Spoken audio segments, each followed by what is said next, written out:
Welcome to the Paddle and Fin Podcast Network. We have a super cool interview coming up with a fellow New Canoe team member of mine. Buzz is going to join us here, going to sit down with us. We're going to talk New Canoe. We're going to talk kayak fishing. We're going to talk all kinds of stuff. Let's go ahead and get that doc talk going now.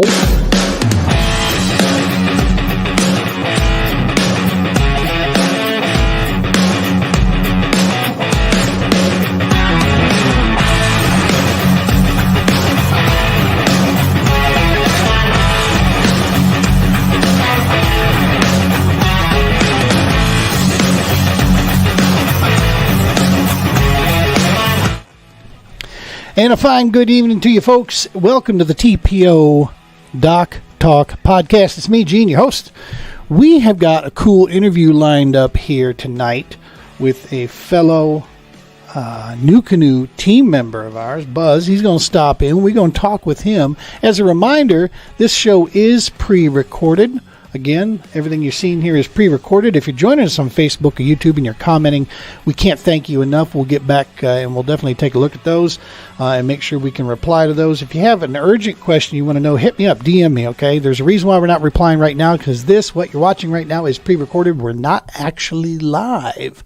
The wonders of technology. Tonight's episode brought to you by Battleborn Tackle, as all of the TPO podcasts are. Go check them out at battleborntackle.com, at Battleborn Tackle, hashtag Battleborn Tackle. Small business, veteran owned. Prices as good as the big box. Free shipping on the lower 48. You can't beat it, man.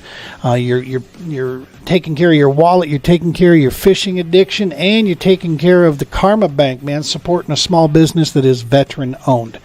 Good win all the way around the board. Go check them out. Battleborn Tackle.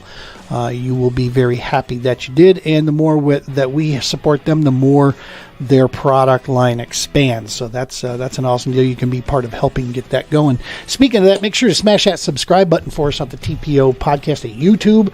YouTube is a big platform for us. It's the major area that we are really pushing this, along with the audio side of things.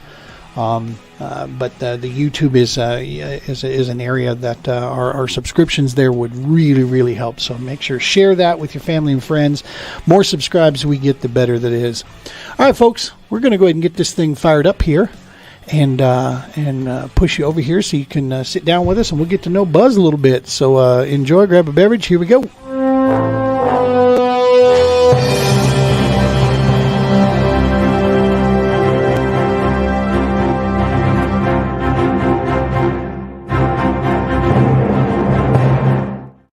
So, as you know, we've had the opportunity and the privilege to join Team New Canoe this year as part of their national team. They've had the opportunity to kind of redesign how teams lay out now, and they're always refining and looking to make things better. And the two major pieces that they're always looking to improve upon is the customer experience and their relationships with dealers, man. That's really been the big focus, because with those two things, the customers who benefits always through that, obviously better product, better customer service, better response to the dealers from the manufacturer itself. Can't go wrong with that. Well, they move this over now, and they've realigned things, and so we now have a national fishing team. It's a short list. There's not a lot of us on this, but I've got a fellow member of the national team now here that we're going to go ahead and bring into the show here with us. This is a guy we're getting from the sunny state of Florida down here. Let's go ahead and bring in Mr. Buzz. Buzz, welcome to the show, sir. Hey, how's it going? Gene, thanks for having me here tonight. You bet, man. You bet. I appreciate you taking time out of this. Now, it is not uncommon that I murder last names. Help me pronounce your last name. You notice I didn't say it because I didn't want to completely butcher it. So how do we pronounce your last name? Yeah, it's Buzz Bireline. B-I-R. So it is Bireline. Ignore the E. Yeah, just ignore the E. Gotcha. Or I should maybe just take it away some days to help you. Well, see, that's how I say it in my head, is Bireline. But I was like, wait a minute now, is it Bireline? Is it Bireline? Yeah, people say Bireline, but which is pretty good usually around the campfire. Right. Bireline, whatever. I mean, just as long as they say Buzz, which isn't very hard for folks. Right. 3 letters, baby. I got that one. Yeah. Awesome stuff, man. Well, listen, thank you for taking time out of your schedule here and sitting down with us and talking fishing, talking new canoe. You're down in Florida down there, dude. It's the weather. They had a nice. The weather treated them pretty nice for that Hobie Boss opener, and I see you got a chance to go visit over there. Yeah, so I helped. I didn't participate in this year. The timing and the finances didn't work out for me in the right ways, but the schedule kind of turned around for me. I was able to help Guillermo Gonzalez, who's former national champion with KBF, and he rides a Pursuit, a new canoe Pursuit. He had some problems with the motor, getting the motor down here, and he travels a lot. So he had called me up, and I was able to. I let him borrow my boat for the tournament, and then so when I nice, man. I we kind of went through it and getting motor guide, the bow mount motor guide on the front, and just set them up as well as I could, and then picked it up. So I was fortunate to see the award ceremony. I posted that on my Facebook page, Buzz Bireline, and it was a really exciting tournament. Yeah, they had great weather. I predicted like the day before, I don't know if you saw that post or not, that they were going to have multiple double digits, and it didn't surprise me. I think they had 2 or 3, and they had a huge one in practice too. So, dude, there were some straight slaunches caught down there and put up on the board. The largest, if I saw that right from AJ, the largest fish ever submitted in a tournament online was put up there from the Harris chain. Yeah, for the Hobies, yes. I think some people in other tournaments have even had like a 27-inch up there one time, according to Dwayne. But wow. Yeah, it was an awesome tournament. The Florida guys showed out. We always get kind of worried down here, in our home lakes that it's sometimes tough. People come in from out of state and they dominate, where a lot of people fish history if they've been here before. Right. But we had some guys do really well, and it's just exciting to see. I'm always rooting for the new canoe guys and the Florida guys because we're down here and we see each other a lot. But it was a great tournament, and AJ does awesome on the Hobie BLS, and Steve Fields there, and it's a really well run tournament. So by the time this airs, my interview with Blake will have aired, because I just had a chance to sit down with him last week and chat a little bit. How exciting is it now? Really thinking, I'll be honest with you, I thought it was going to take a few more years for Hobie to pull the trigger on it. But how exciting is it now that we can get the new canoe platforms on level playing field, in the Hobie Boss stuff here, man, seeing some of our guns get in there and go to work. That's exciting stuff. Oh, yeah. That's one reason why I actually wasn't in the tournament, because I usually set my schedule way far in advance, maybe than other folks, because in Florida, our season starts in November. So we kind of do a 2023, 2024 tournament where everybody up north, they still have ice on the water. Dude, or out west here. Yeah, exactly. Yeah, so I've already had 3 tournaments in our regional division with Florida Bass Nation. So we're halfway through our season already. Wow. So, so I think it's really going to be special with Hobie. I mean, they've, for various reasons, they've limited still a couple tournaments. Yep. And the pivot drive has always been out there. I think Derek Brundle is on the national team. He's been out there on the pivot drive and that sort of thing. But where it really paid off is like the second day down there at Harris, because it was really blowing pretty hard. And even at the award ceremony, the guys were talking about if they didn't have a motor, how whipped they were. Like, you can get spent easily, as with 20-mile-an-hour winds, either paddling or pedaling. Yep. And it's an advantage to have a motor for sure. And I'm really glad they did. So yeah, I'll probably be in one of those, eventually. So we'll see. Nice, man. Nice. And that's the thing. It's like, no, I totally support those who prefer to pedal, or paddle their way through this stuff. Hey man, you do you. I just, when I looked at, Hobie and Bassmaster, for me in my head, I want to see the best anglers compete there. And I don't want to see the best anglers that have the best pedal drive. I want to see the best anglers. You know what I mean? It's like, we give it to Hobie, dude. That drive of theirs, that pedal drive system is phenomenal. They knocked it out of the park with that. and we all know it. I've seen it. Shit, dude, I've been going against current Missouri River with my XI3 running at like 80% throttle, and homie in a Hobie next to me with pedal drive pulled away from me in current. I mean, it's amazing stuff. Yeah. But I'm not there to spend $250 to prove you're in better shape than me. You know what I mean? It's like I'll tell you that and save the money. You know what I mean? I'm here to go, fishing, to fish. So that's what I'm so excited about is that. That still is in play, but now I think we're going to see the door open for a lot of. And there's another guy out there too that quite frankly is still one of the top anglers on this planet. You got to put him in the top 5 if you're being honest. That's Jody Queen. Oh, yeah. And Jody's my older brother. Basically, the way I look at it, he's got me by a few years, but. Like he'll tell you the first, the knees are hurting a little bit more these days, things hurt. So, but he's still one of the best damn anglers you're going to find, out there. So yeah. And he did very well in that tournament too. He's got a lot of gray in his beard like me. So he didn't actually get started till he was like 50, man. That's when he got going in tournament level. So when I got started at 48, I was like, all right, brother, you got me. Yeah. I'd been in the boat world since I was, mid 30s or whatever. But, in kayaks, I didn't get going until I was like 48. So he gave me hope.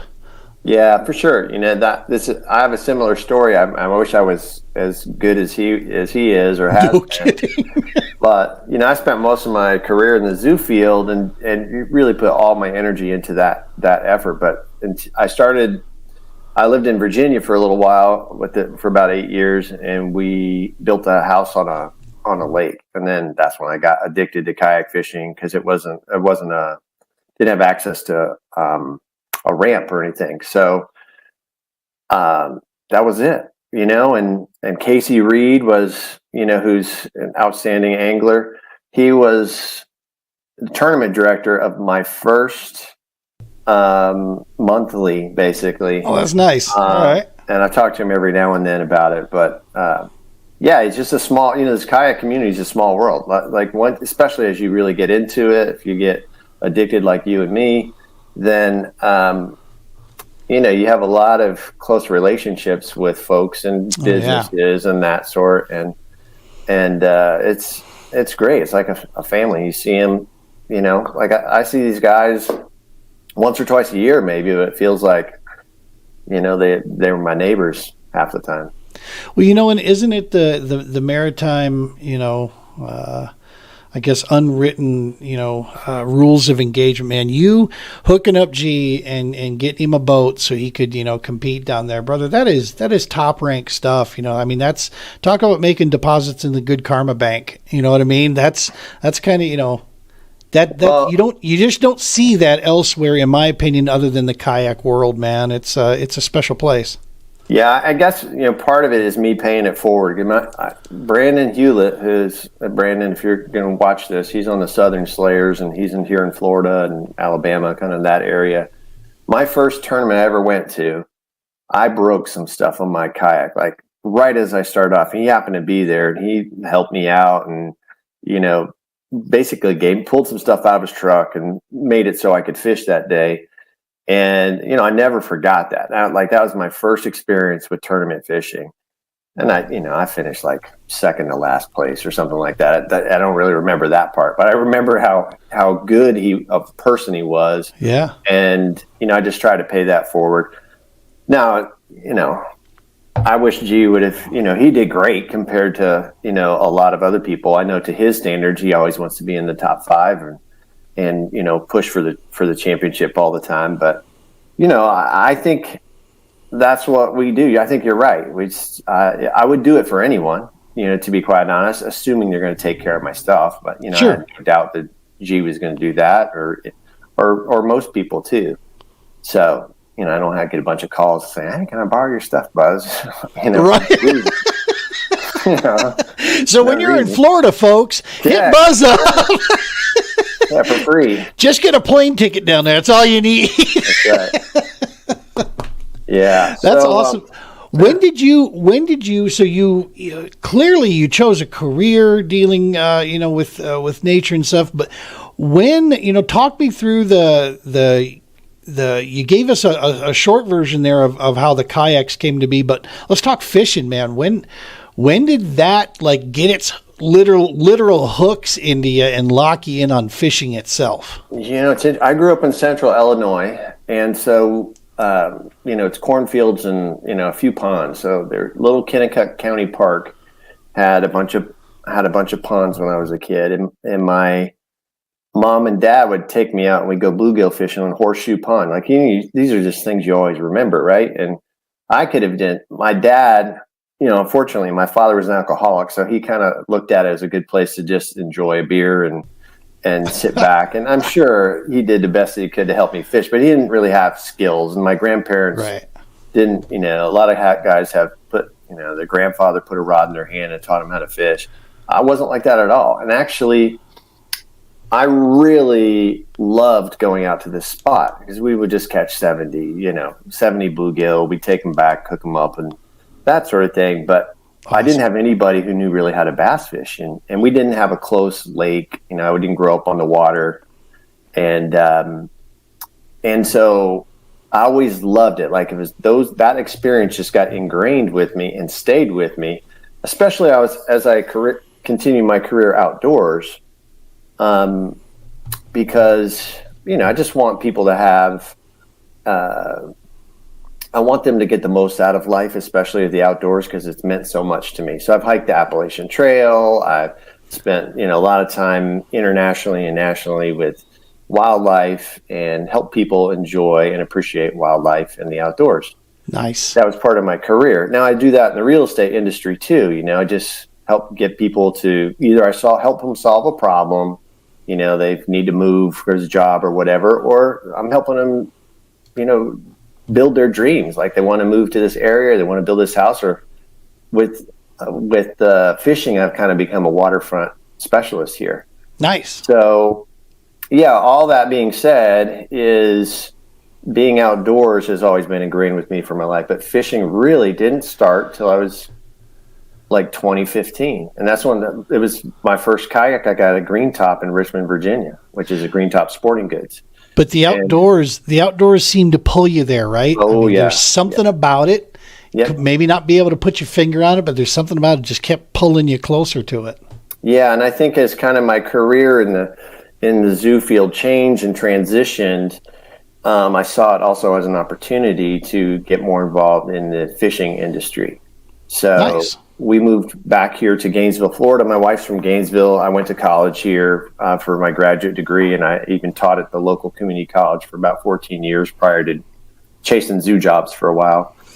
But we came back during COVID and said, there's a lot of people, a lot of transition during that time, and took advantage of kind of the real estate industry as well as the fishing. So kind of fishing is supposedly a side hustle. My wife might tell you different. Right. But, the goal is to be the real estate pays the bills, but I would love it if it could do that in reverse. I only have to sell about 6 houses a year. That would be great. But then I'm traveling more and fishing whenever I want or whatever. So my wife and I are real estate agents together as a team. So nice. So I think she appreciates that I go fishing for 2 or 3 days sometimes because we're always together, which she's great. She's the best. So that helps, man. That support system is a major deal. Back in a different lifetime, I used to do different seminars and so forth, talking to some young guns coming up through our fishing industry here. And many of the times when I would meet some of the new folks coming in that were looking to make careers out of this whole thing, I tried to explain to them, and I don't know, I'd have to really sit down and put some serious bean power to this to tell, but it used to be where trying to make fishing as your primary focus was the name of the game. But in order to function and do that, the way our sports is lined up, you had to have a side hustle, right? Mm-hmm. You had to have something that worked to complement it and that allowed you the freedom to be able to go do this. Somewhere along the line, and it was before the MLF merger, before they purchased FLW, it started happening before that. It turned into where you had to have a gig that made you an income of some sort that allowed you to have your side hustle, which was that of a professional angler.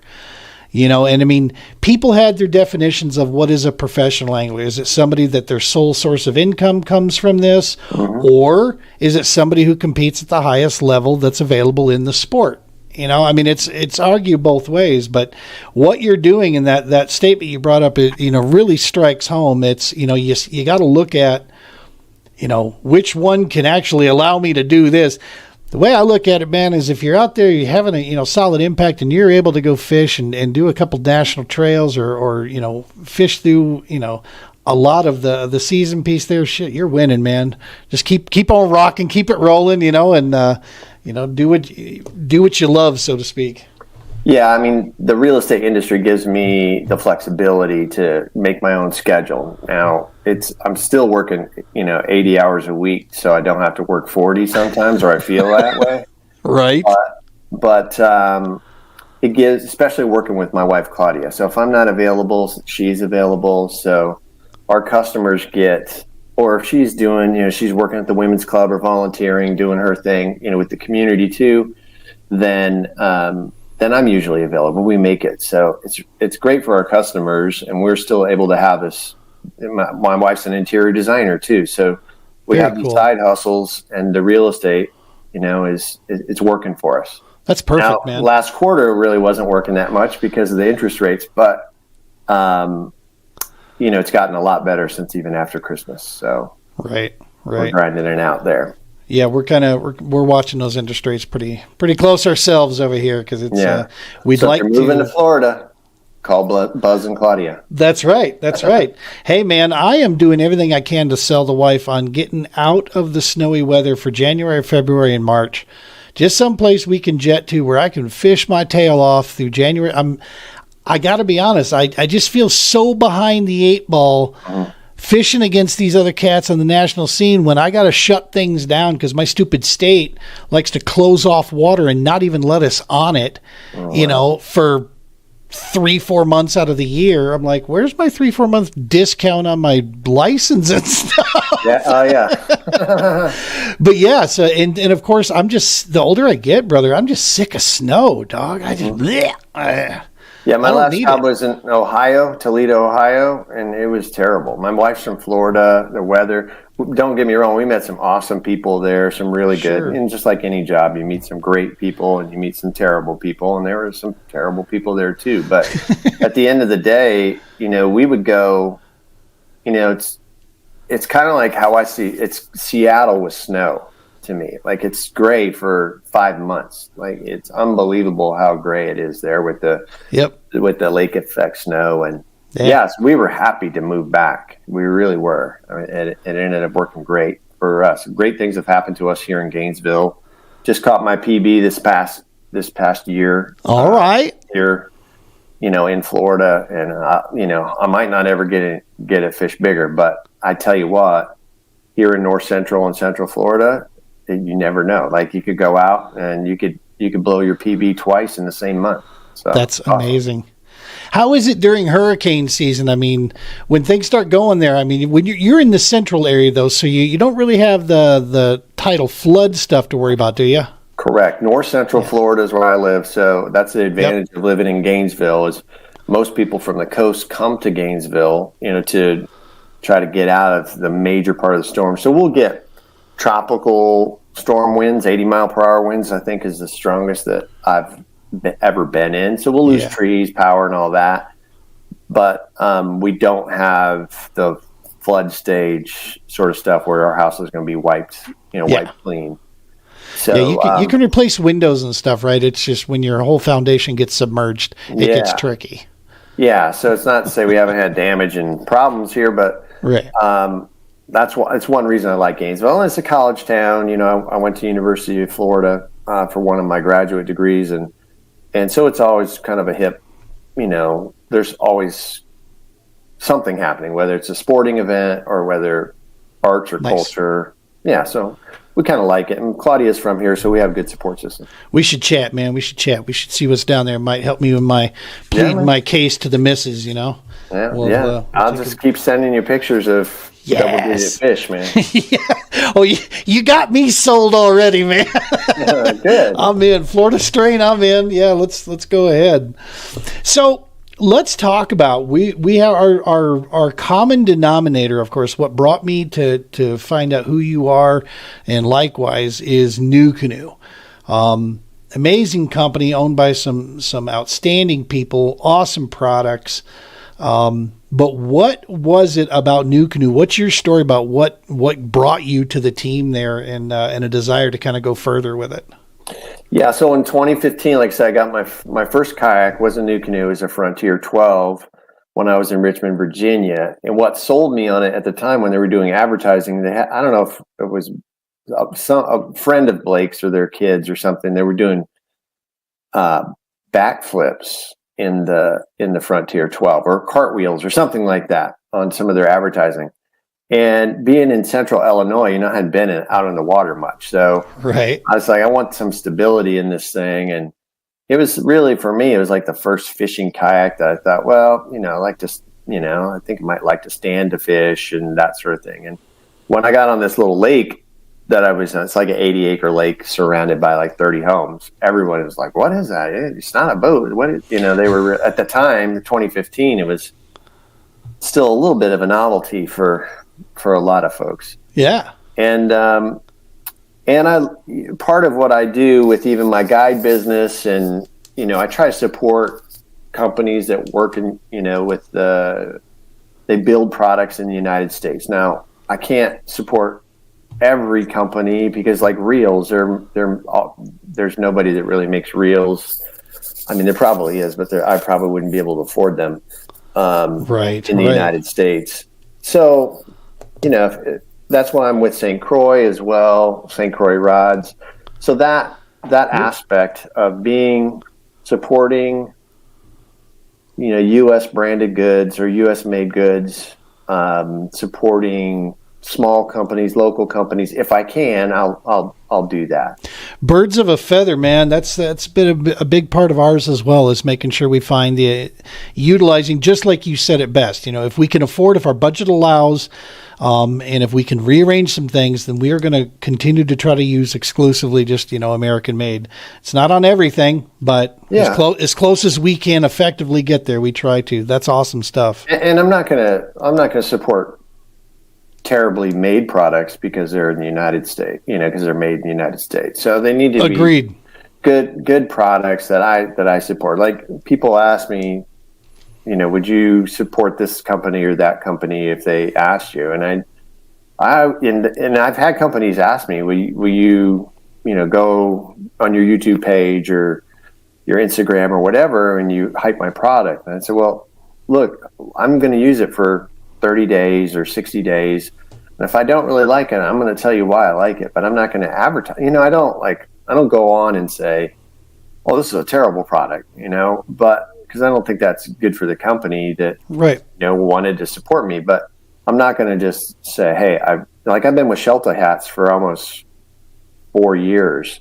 That's because I started using it before I even, was even thought about fishing.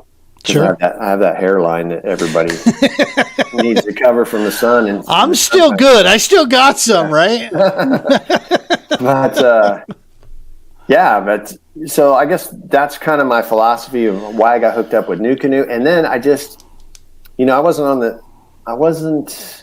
on the team. Wesley Nolan here and was part of the state team at the time. And I got to know him, and I'd emailed Blake and some other folks there, and I don't know, I probably just warmed down. I mean, I wasn't a pest. I try not to be a pest, but I'm going to do my thing no matter what. I'm going to tell people if I like a product, I'm going to tell people about it. So I think they'd rather have me on their team than not, because I'm going to talk about their boats anyway. Dude, I can tell you from an outsider's perspective, I watched you in the very beginning. Like I'm a watcher. That's what I do. I keep tabs on certain things. And brother, you have a very professional, and you have a very, you come across, even to people that maybe don't know you just yet, I can tell you're not full of shit when you're talking. Yeah, I mean that in the kindest, best possible complimentary way, because you know your stuff, but you also don't strike me as the kind of guy that would sell out for $1 type thing. No, you know you've got your name, and especially now that I know that you're a real estate agent, and the background that you have, I now am doubling down on the fact that reputation is everything, and making sure that you have your name positioned next to good people, good products out there. That's there's no dollar amount that could change that need. And that's the way your stuff, the content that you create, good content out there. It's not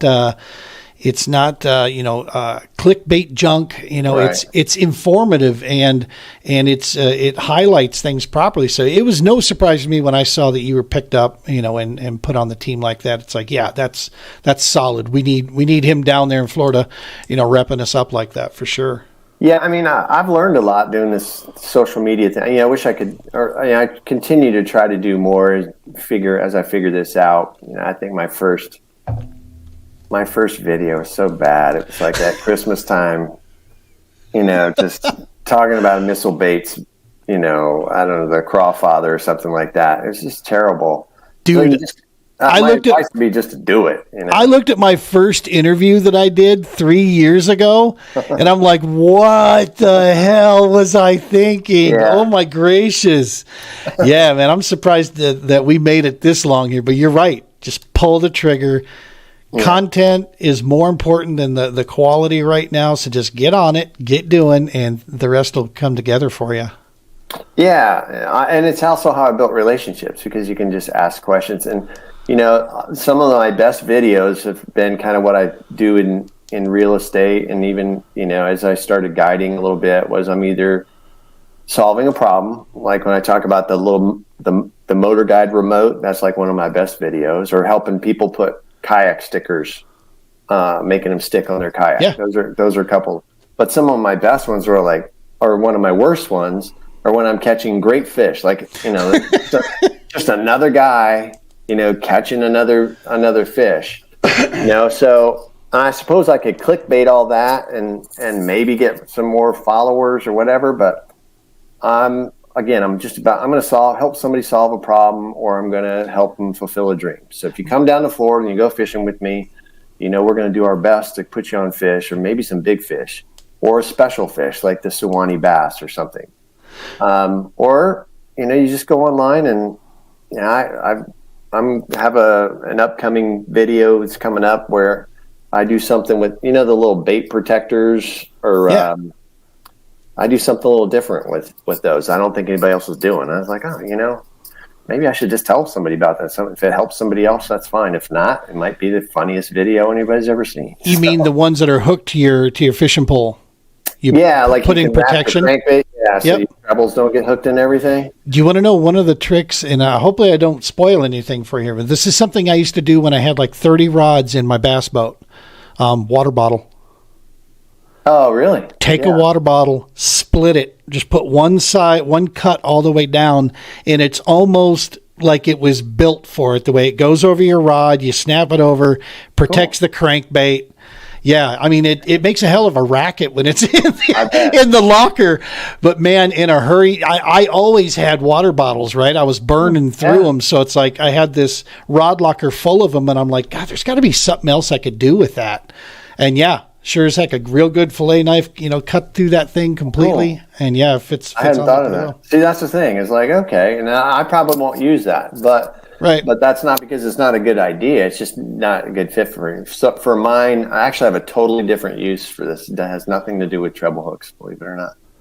I just had some laying around. I was like, it's about saving some space. So I don't want to ruin it. I can't wait for it. Yeah, I can't wait for it.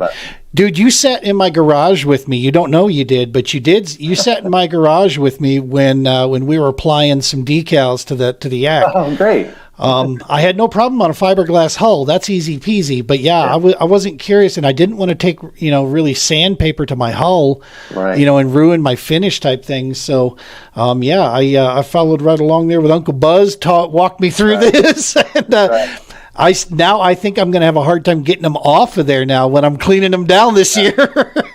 For sure. Yeah.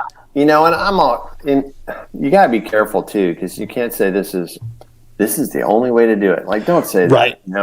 There's 100 ways to do it, but this is the way that works. I guess that's what I try to do. That's why I don't do that many so far. I've done okay in tournaments and so forth, but I usually do follow-ups. Like, I've only been bass fishing competitively for like 4 years.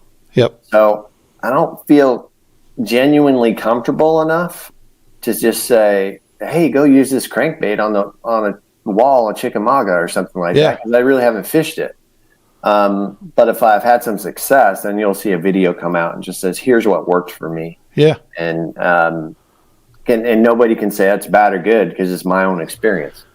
Bro, I totally get that, because personally, one of the things that led me to where I'm at today, with the nonprofit being my primary focus, and tournament fishing is now taking a back seat to that.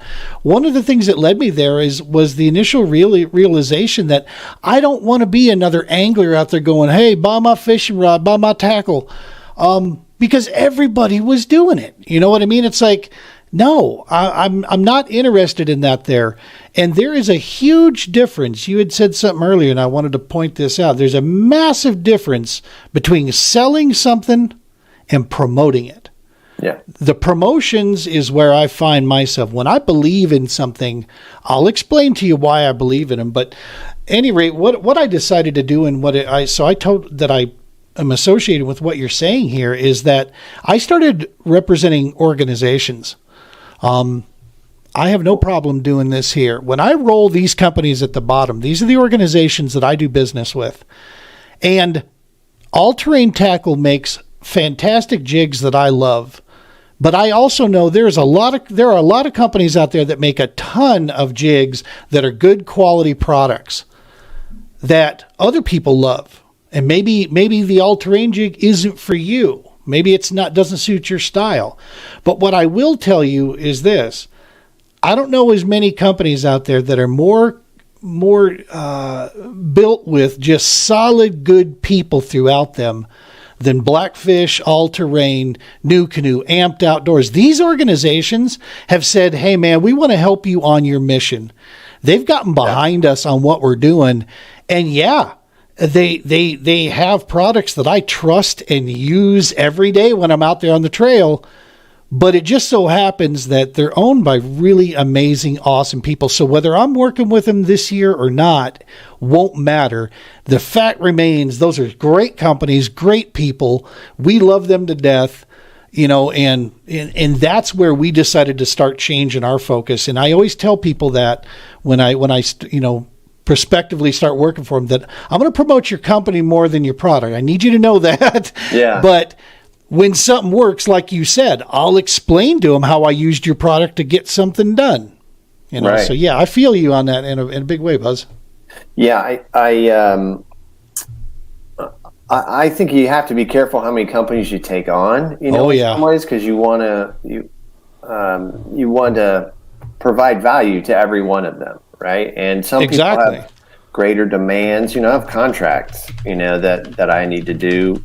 That I have to, carry out if I want to continue their support. So they're not just doing it, of course, because they support, me as an angler, or the fact that I do work with the Wounded Warriors Project with one of my regional, nice. With one of my regional New Canoe dealers at St. Augustine Paddle Sports. So it's not just about that. You have to execute what they want, or you won't be with them, in the previous years. And so it is a challenge. But for me, it's not that hard when I already believe in it. It would be really hard, right, if I didn't use it before, or I didn't already like it, because then you're not motivated. It's like, oh, I gotta, it might as well be as simple as cleaning your toilet, which nobody wants to do. With a company that you don't really like or believe in. And that's just the opposite with all, the companies that you work with and that I work with. And New Canoe was a big part of that. Like they trusted me early on. Between Stream to See sunscreen, Shelter hats, and New Canoe, those three, once you get in with one of those, then you can use the connections to get associated with some of these others. So they do look within the industry. It's such a small industry. It really is, isn't it? And that's ironic because in about 45 minutes, I'm going to be joining Randy Newman on the final cast. And we're talking tonight about burning bridges. That's his episode. And I'm going to be on there and we're going to be talking this very topic right here, man. That's I couldn't agree more on that. Your dealers in the area for NuCanoe, we were talking off air. You've got a couple that you support. I want to give you a chance to kind of talk about your dealers that you work with down there in Florida. Yeah, I appreciate that. So in just outside of High Springs, Florida, which is the one that's closest to me, is a place called Run 138. They are on Highway 138, and they're on the Santa Fe River. And that's the one that's closest to me, and they're just wonderful people there. They sell other brands as well, like most dealers. And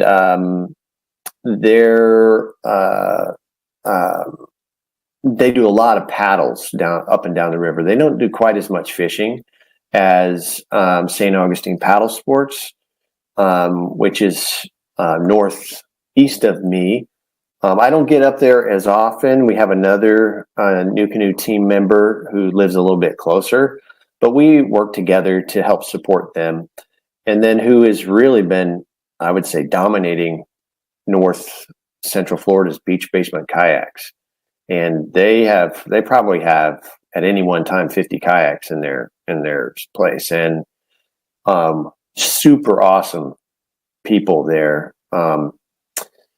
Merrill and Mark Bolin, and just they'll do anything for you. I mean, they're nice. And I would guess all three of those ones that I work with, and try to visit on a regular basis, at least twice a year.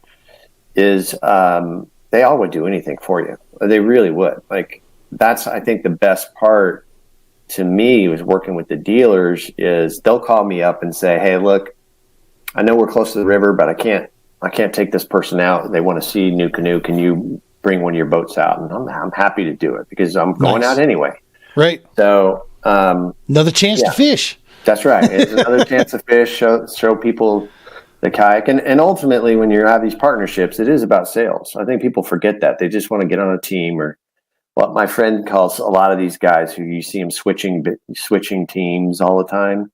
I call them sticker lickers because they want to, just want their name on something. They're constantly switching because they think something's better. That's just never been my philosophy. And helping the dealers has always been NuCanoe's their philosophy. Their job is to sell boats, and they're not going to help me as an angler if I'm not helping those dealers. So I was real fortunate. I have three, pretty close to me. Some people awesome. Might not say close. Some people, just I'm willing to drive 2 hours to talk to a dealer and go to their shop and help them out if they ask, or if there's a festival, I'll go and sit at their festival and help answer questions. Dude, I would give anything, for that, to be able to have someone a little bit closer. Our dealer out here is not super active. Great dealer, and has sold quite a few NuCanoes in this area, a lot more than what I originally had realized. But no shop. We have a lot more water, right? I mean, oh man, and you have 12 months to do it too. Right. Yeah, it's great to live in Florida. There's sometimes you don't want to be in Florida, but this is a time of year. I don't know. It's 55 degrees out today. It was cold. Like, I got a sweatshirt on. Cold at 55. Yeah. Dude, we're in flip-flops and shorts at 55 out here. So talk to me, North Central. Now, I don't remember seeing, so I don't know if you're aware of this town. It's actually kind of got a big name for baseball, for minor or for little league stuff, but Live Oak, Florida. Oh yeah, Live Oak's north of here. So I lived there 3rd and 4th grade. I lived in Live Oak. Yeah. I don't remember, maybe 1 or 2, but not a lot of gators up that far north. Well, as a former zoologist, I can tell you that there's plenty of gators there. But but not like Central Florida. Like if you got the Fellsmere right now, they're stacked. There's, Okeechobee has the most alligators in our state. Obviously it's the largest, lake in our state. And then Orange Lake, which is my home lake, which is about 20 minutes from my house, 25 minutes from my house, has like the second amount. So it also, both of those lakes, house giant fish. So, I think last year Orange Lake had multiple 15 and 16 pound fish were pulled out of it. And there was more like Hall of Fame fish pulled out of Orange Lake than Headwaters and Fellsmere lakes. Now Headwaters has more like 8-pounders every year, but. So for an old guy that's in an area where, mosquitoes are the most dangerous thing I encounter on the daily when I'm out and about, are there many interactions that don't turn out so well with anglers and gators, or is it usually the gators don't want to have anything to do with you and they leave you alone, provided you're not messing around with them when they're horny or guarding a nest? Yeah, so yeah, exactly.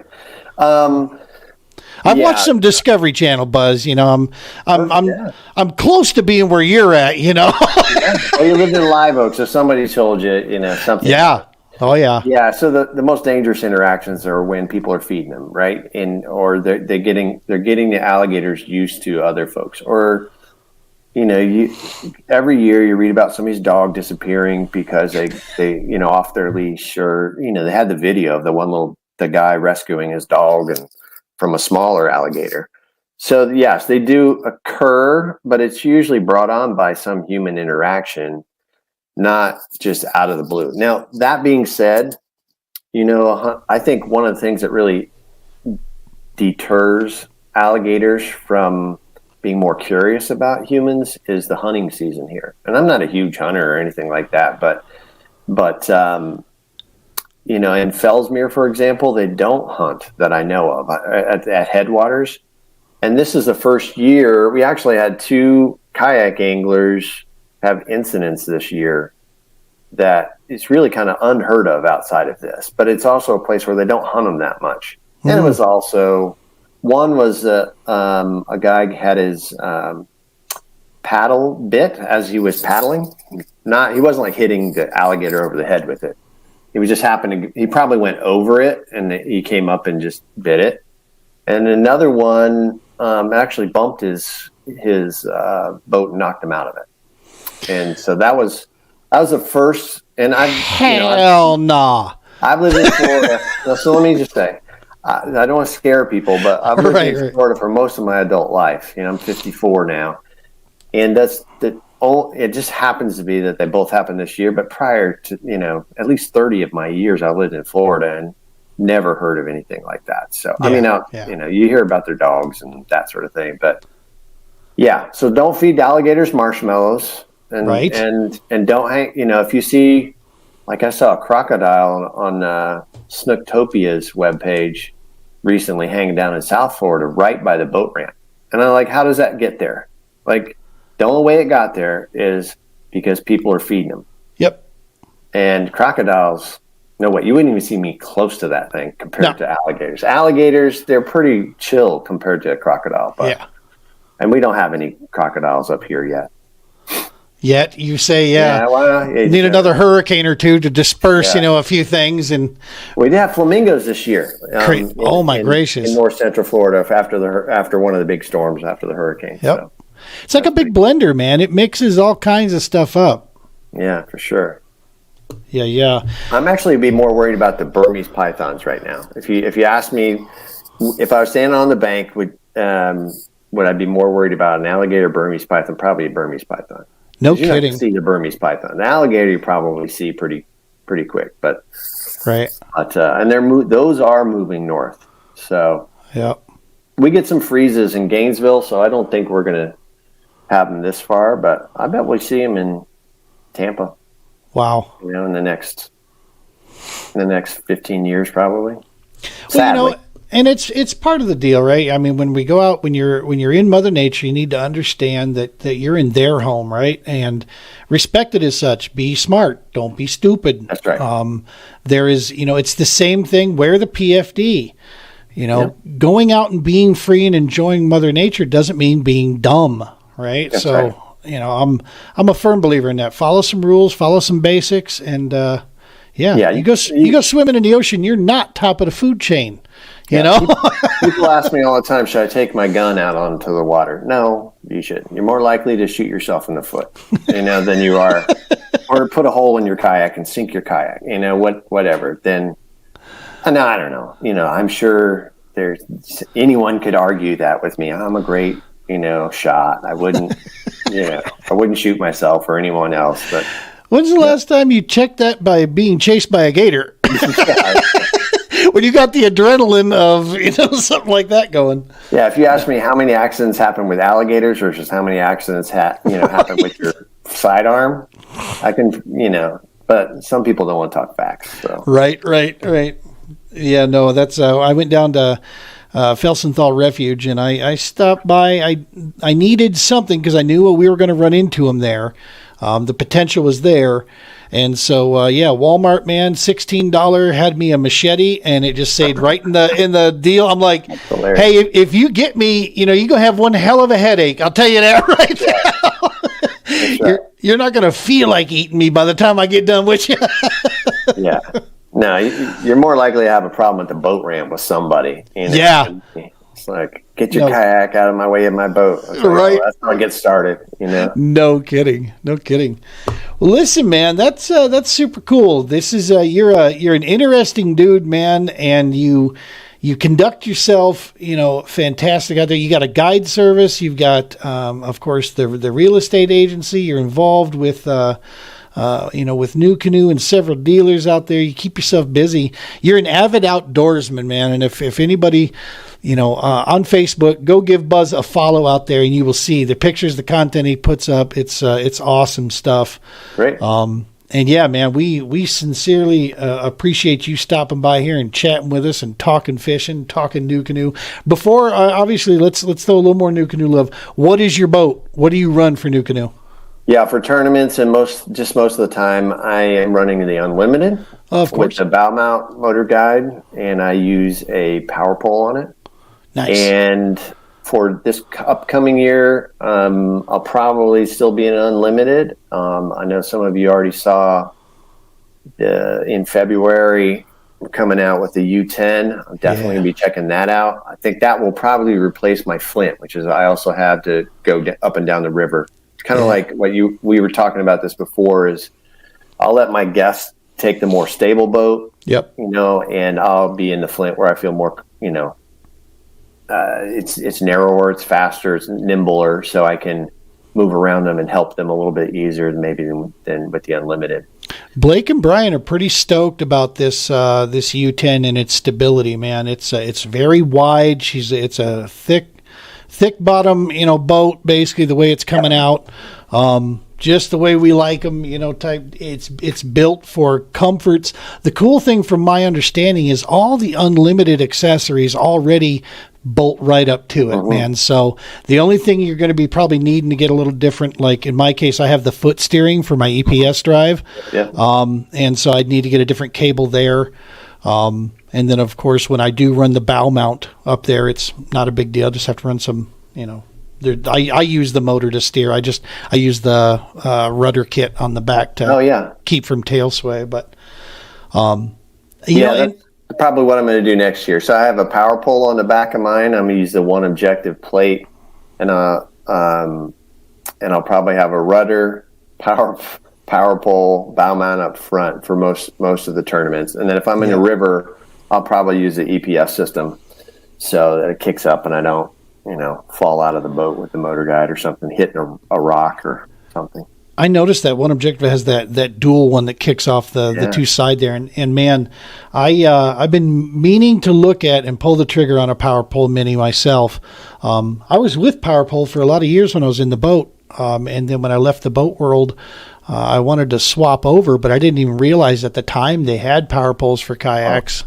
Till then I saw it, I'm like, I need to get back on that team, man. Man, I was an early adopter of that. Like in 2016 is when I got that, and I was like one of the first people who used the battery for that.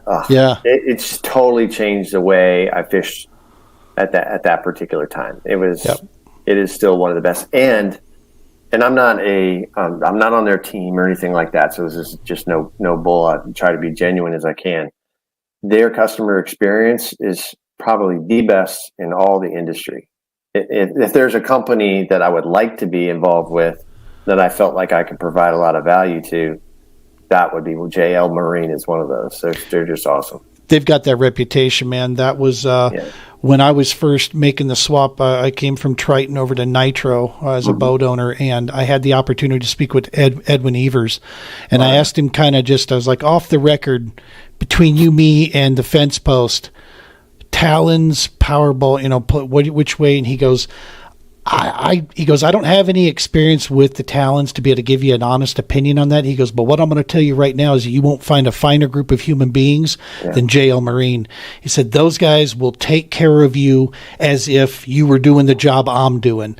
He said, I promise you that. These guys are just solid people. And that went a long way when a guy like Edwin Evers would, compliment him like that. He has this choice of anybody he wants to go with, So. And then some, Yeah. And so, the first thing he said was, company is what he had mentioned, just how awesome those guys were. Like what we talked about before, It's awesome. Good stuff. Well, listen, brother, I can't thank you enough for stopping by, taking time out of your busy day here to come chat fishing with us. I have a feeling we'll definitely do more of this. Yes, I hope so, but do you mind if I give it a little shout out to my sponsors? No, fire it up. Yeah, fire it up. Man. So Amped Outdoors, I know you're with them as well, and they're super people, great customer service. Boss Art Realty Services, that's that's my broker who I work with. Cross Kicks Footwear, I've been involved with them for a few years now. Engel Coolers, Florida, a great Florida cooler company here. Gill Fishing, a more recent group of people, that very sustainable group too, part of my wildlife background, helps me support sustainable businesses as we can. New Canoe, Shelter Hats, mentioned them already. St. Croix Rods, the best rods on earth. And dude, then, I was just looking at St. Croix, man. That's been a company that I've him-hawed back and forth. I've had my first encounter with St. Croix. Some guys let me, a couple guys when I lived in Minnesota there, a couple guys let me use a couple of their rods, the St. Croix rods. And I was blown away. I'm like, oh my gosh, man. And then I took care of them like they were gold. I gave them back. I'm like, I wish my budget could afford that. And they were like, what do you mean? These are like, $170 rods, man. I'm like, are you kidding me? That felt like a $400, $500 rod that I was using out there today. And that's, if there's a company on the True Patriot Outfitters wish list, it would be St. Croix, man. We would love, because that's American made. I know the area where they're at up there for Lava Pete. And that's awesome stuff that you got on board with them. That's a great company. Yeah, good. I was really, just luck. There's some luck involved. It's just the timing worked out perfect for me at that particular, and for them. To be involved with them. And I didn't start out, I'm on their elite fishing team right now, or whatever they call that, but they have different levels. So for those people who are out there kind of looking to get involved, don't get discouraged if, hey, you're not at the top of where you should be. They're going to work you in. You just keep showing your value. And then Stream to See Sunscreen, I've got a lot of loyalty to those guys. They're like the first people who trusted me to talk about something their product that I really like. Nice. And then Titan Tungsten is another one, American made. They are working really hard at trying to make all their tungsten in the United States. So nice. That's not an easy move. It's not. I like them. I like what they're about. They're still innovating, and they're trying to work things out as well as they can. Yeah. But so I support them, and I think they have a great program to support their anglers too. So heck yeah. So that's about it for my sponsors or my partners. No one's paying me really to do, they're not paying my entry fees or anything like that, sure. But they'll give me a good discount, which I'm already going to be fishing anyway. So that really helps. I've always said this when people talk about, well, you can't call them a sponsor if you're not getting money. That's a level of horseshit, because some of the best deals, some of the best relationships are built on product work and built on, basically, like you said, creating value for each other. However it works out, if they help you do what it is that you love to do on any level, that's a partnership, man. You're putting your names together. That's a sponsorship. There, like you said, you to them to you, back and forth, man. That's, that people that start splitting hairs out there, it's usually the people that don't have anything themselves in regards to that, or whatever else. So it's it is absolutely a sponsorship for sure. They're supporting you doing what you're doing out there, and who knows, who knows where that grows from there. That's right. Be picky. And so that's my advice to all young anglers out there. You're trying to, figure out, do I want to be on a team or do I want? Be as picky for what you use, what you want. Use it first, purchase it first, before you ask them for anything. And then, so make sure you genuinely and then be loyal. Be as loyal as you can. I mean, that's, if you're picky, then you can be as loyal for as many years as you want. So, research the word professional. Yeah, for sure. Be that. No doubt. Watch your social media, people. Good Lord. Jeez. I don't know. Last question, I'll ask you this, because it's you and I are same generation, brother. And so if it was possible, I would take every last social media account, put them in a baggie, and flush them tomorrow with a smile. If it were possible. How about you? What is your feeling on it? Well, I probably wouldn't. I wish there was a way to make it more positive, Yeah. I guess that's kind of... And not so stupidifying. Yeah. Where your focus is, right? So... I just try to control what I can control. I can't control other people. I try not to comment, too hard, but, it doesn't matter. Sometimes I'll make it, here's my opinion about it. That's the last thing you should do. How dare you? 20 people. Why did I make my opinion? I said my opinion the other day. I got just raked over the coals for it. It's just my experience. That's all it was, dude. Okay. Right. You don't like it. All right. So, I should have known better. So just use your common sense. Be nice to people. Just figure out what you want out of it. And remember that you're an example for others. Yeah. So, some people, that's how people get views or likes, or that's how they tie up their own who they are by how many likes they are. Yeah. I've got my Instagram page, 27, just under 2,800 people, but I'm going to engage with those people. I hope they like me, and I think I like them. So if somebody doesn't join, it's not going to hurt my feelings. The fact that I don't have 10,000 or whatever. I think my companies I work with understand that. They'd rather have engagement with my 2,800 people than me paying for 36,000 bots, know? Yep. So yes, there's parts of social media I'd like to cancel out, but I will say this: social media and the internet, I would not be in the position I am with the because I just didn't have access to people who knew fishing when I was young compared to today. You can learn so fast. We haven't talked about forward-facing sonar, thank goodness, but which I don't currently have. But the fact that you can learn so fast at something that's only been around for a handful of years now is just totally amazing. It can change careers. For sure. Well, on that awesome note of social media, folks at home, don't forget, make sure to go out and like and subscribe to us here on YouTube. In all seriousness, it is one of the best possible ways. The YouTube platform is the one that we are focused on the heaviest these days, just because that is our reach. That is where we can get the mission out there to people. So, of course, subscribe on our YouTube channel. We love the fact that it's a small number, but it's organically grown. grown, and it's been, nice and steady over the course of the years. Now that we're with the paddle and fin, we anticipate that will probably start to move up quite a bit here over time. But make sure to hit that up there. And of course, one last time, and let's throw it up here, Buzz's Facebook page at BBIRELINE. Give that a follow there and a like. And is it the same thing over at Instagram? Same handle?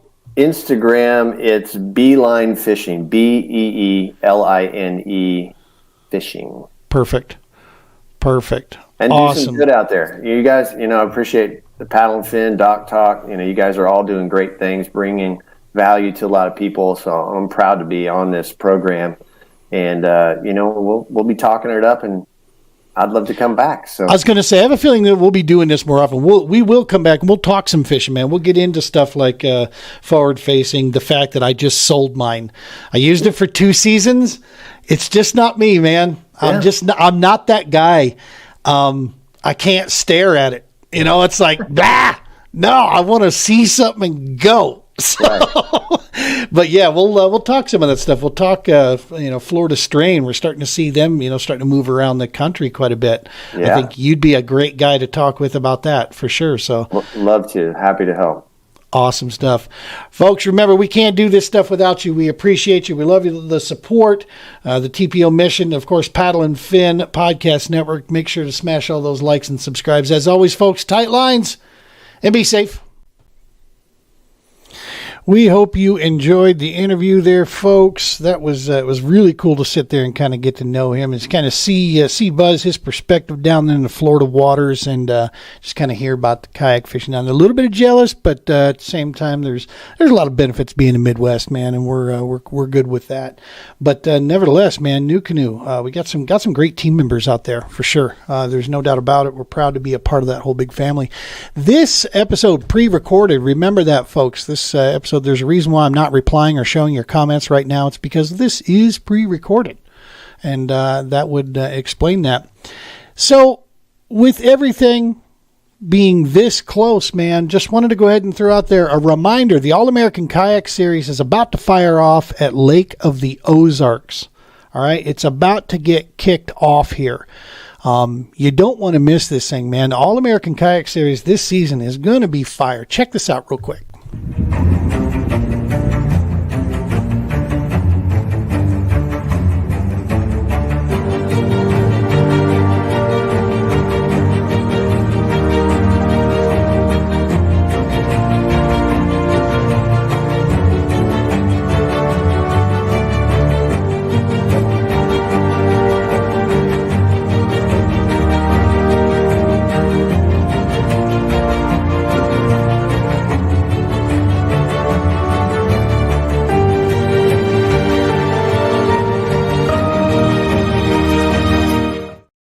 Going to be an awesome season, man. Don't miss your chance here. Go get signed up, get your membership, get in for that AOI. Let's get her going, man. It's going to be a great season. You can be a part of helping put the All-American back in its place where it belongs, which is on the scene and being the premier Midwest of the U.S., giving options to you guys, to the anglers in the Midwest, to be able to fish a location without needing to drive 14, 15 hours to get to it. You can, big payouts, as good a payout as any division that's out there, and going against some fantastic anglers, man. At the end of the day, it's the experience, right? I mean, that's what you're aiming there for. It's one thing to say you got a name next to your name or whatever, but it's another thing. I mean, at the end of the day, we're looking to go out and have an amazing experience, fish at great fisheries, and cash a check, dude. I mean, at the end of the day, that's what we're looking for. The All-American is your place to do that, so go check them out there. All right, folks, we appreciate all that you have done for us here. The subscribes, the likes, the follows, the comments, all that stuff is needed. And we sincerely appreciate it. We can't do this kind of stuff without you. We will see you on the next episode here. We're going to be going live. There's going to be a lot of coverage coming from the All-American and some coverage coming from the Bassmaster Classic. So be checking out our channels here. We'll see you next time. Tight lines and be safe.